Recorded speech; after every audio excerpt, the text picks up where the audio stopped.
एक जंगल में विशाल वृक्ष के तने में एक खोल के अंदर कपिजल नाम का तीतर रहता था। एक दिन वह तीतर अपने साथियों के साथ बहुत दूर के खेत में धान की नई नई कोपले खाने चला गया। बहुत रात बीतने के बाद उस वृक्ष के खाली पेड़ खोल में सिंघरो नाम का एक खरगोश घुस आया और वहीं रहने लगा। कुछ दिन बाद कपिजल तीतर अचानक ही आ गया। धान की नई नई कोपले खाने के बाद वह खूब मोटा ताजा हो गया था। अपनी खोल में आने पर उसने देखा कि वहाँ एक खरगोश बैठा है।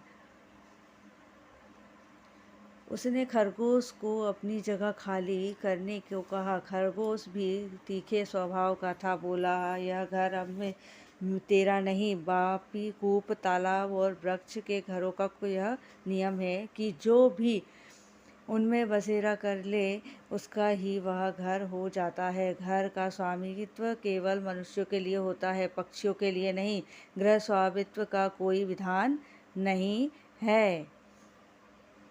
झगड़ा बढ़ता गया। अंत में कपिजल ने किसी भी तीसरे पंच से इसका निर्णय करने के बात कही। उनकी लड़ाई और समझौते की बातचीत को एक जंगली बिल्ली सुन रही थी। कौन? एक जंगली बिल्ली सुन रही थी। उसने सोचा, मैं ही पंच बन जाऊं तो कितना अच्छा है, दोनों को मारकर खाने का अवसर मिल जाएगा। यह सोच हाथ में माला लेकर सूर्य की ओर मुख कर के नदी के किनारे कुछ सन बिछाकर वह आंखें मूंद बैठ गई और धर्म का उपदेश करने के धर्मोपदेश को सुनकर खरगोश ने कहा, यह देखो कोई तपस्वी बैठा है, इसी को पंच बनाकर पूछ लें। कि तीतर बिल्ली को देखकर डर गया। दूर से बोला, मुनिवर, तुम हमारे झगड़े का निपटारा कर दो।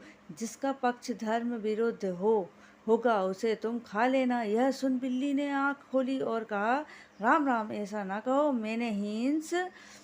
मैंने हिंसा का नारकीय मार्ग छोड़ दिया था। मैं धर्म विरोध पक्ष की भी हिंसा नहीं करूंगी।